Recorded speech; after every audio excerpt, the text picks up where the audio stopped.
Hello বন্ধুরা, welcome to my channel মেঘলা আকাশ। আজ আমি বানাচ্ছি বড়ি দিয়ে কলমি শাক ভাজা। এই কলমি শাকটা প্রথমে ঝিরিঝিরি করে ভালো করে কেটে নিয়েছি, তারপরে 3-4 বার পরিষ্কার করে রগড়ে রগড়ে ধুয়ে নিয়েছি। তারপরে একটা ঝুড়ির মধ্যে জল ঝরাতে দিয়ে দিয়েছি।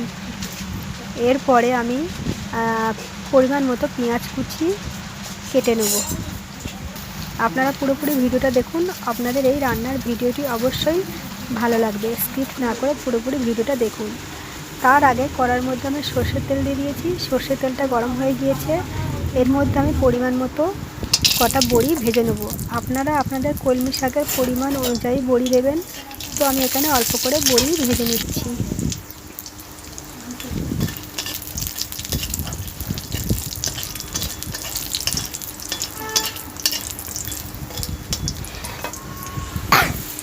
তো এখানে বড়ি ভাজা হয়ে গিয়েছে, বড়িটা আমি তুলে নিয়েছি। তারপরে একটা বড় দেখে শুকনো লঙ্কা কেটে নিয়ে তেলের মধ্যে কালো করে ভেজে নেব। এই শুকনো লঙ্কাটা আমি লাল লাল করে ভাজবো না, আমি কালো করে ভেজে নেব শুকনো লঙ্কাটা।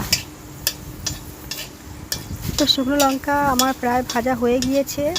এরপরে এর মধ্যে দিয়ে দেবো আমি রসুন থেঁতা। আপনারা চাইলে রসুন গোটা কুচি দিতে পারেন, তবে আমি এখানে রসুন কুচি দিইনি, আমি এখানে রসুন থেঁতা দিয়ে দিয়েছি। রসুনটা আমি ভালো করে হালকাভাবে ভেজে নেব।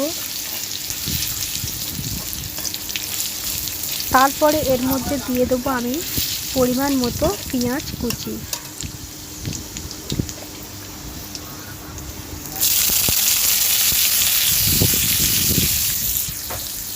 পরিমাণ মতো পেঁয়াজ কুচি দিয়ে দিয়েছি।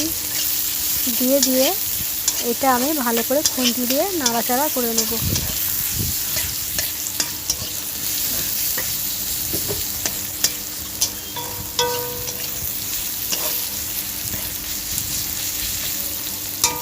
গ্যাসটা আমি সিলিমে দেবো, সিলিমে দিয়ে আমি এই পেঁয়াজটা ভেজে নেব। খুব কড়া করে ভাজবো না, হালকা হালকা ব্রাউন কালার হলেই পেঁয়াজটা আমি ভেজে নেব।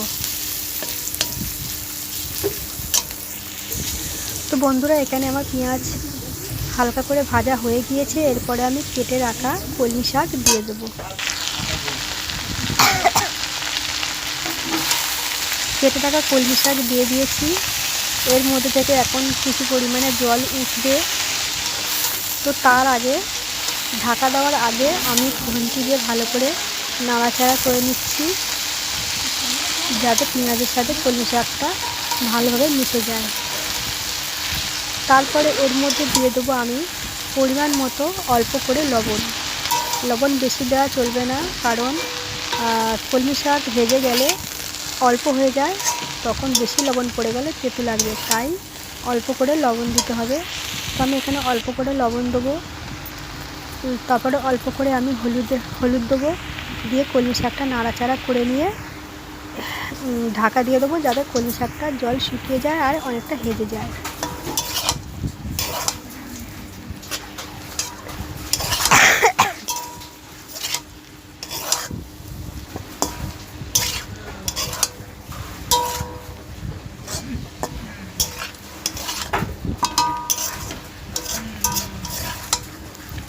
এটা আমি এখন নাড়াচাড়া করে নিয়ে ঢাকা দিয়ে দেবো।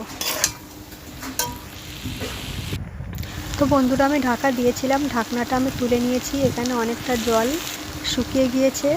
আমি আরেকটু ভালো করে নাড়াচাড়া করে নিয়ে আমি একটা চেরা কাঁচা লঙ্কা দিয়েছি। আপনারা চাইলে কাঁচা লঙ্কা দিতে পারেন, নাও দিতে পারেন, একেবারে শুকনো লঙ্কাই বেশি করে দিতে পারেন। তো আমি এখানে শুকনো লঙ্কাও দিয়েছি আর কাঁচা লঙ্কাও দিয়েছি। দিয়ে খুন্তি দিয়ে এইরকমভাবে ভালো করে ঘেঁটে দেবো কলমি শাকটাকে।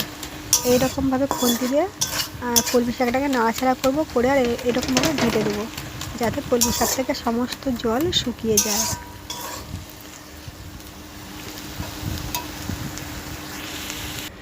তো কলমি শাকটা আমি ঢাকা দিয়ে দিয়েছি। তারপরে যেই ভেজে রেখেছিলাম বড়িটা, এই বড়িটা আমি নোড়া দিয়ে হালকা করে থেঁতে নেবো। গুঁড়ো করব না, একদম গুঁড়ো করব না, হালকা করে একটু থেঁতে নেব।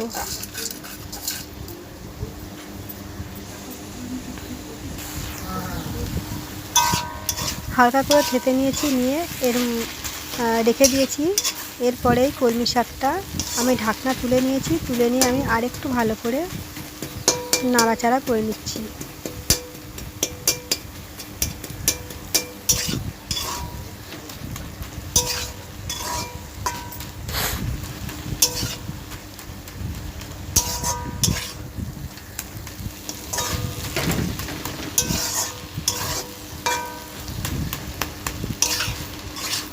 কলমি শাকে যে জলটা উঠেছিল অল্প করে, সেই জলটাও শুকিয়ে গিয়েছে। আমি আর ভালো করে নাড়াচাড়া করে নিচ্ছি। নিয়ে এর মধ্যে আমি দিয়ে দেবো ওই গুঁড়ো করে রাখা বড়িগুলো। গুঁড়ো করে রাখা বড়িগুলো আমি দিয়ে দিয়েছি। দিয়ে আমি ভালো করে আরেকটু নাড়াচাড়া করে নিয়ে এটা ঢাকা দিয়ে দেবো, যাতে বড়িগুলো একটু কলমি শাকের সাথে মিশে যায় খুব ভালো করে, আর একটু নরমে যায়। সেই হিসাবে আমি একটু ঢাকা দিয়ে দেবো নাড়াচাড়া করে নিয়ে।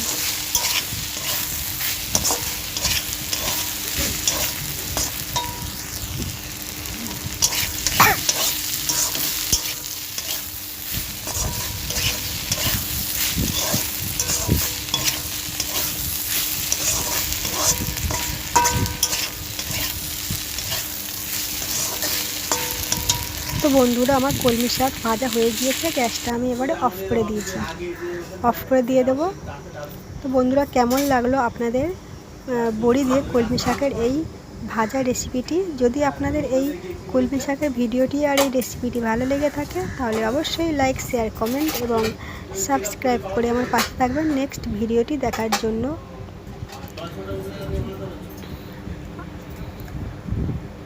তো বন্ধুরা, আমি এখানে এই ভিডিওটি শেষ করছি।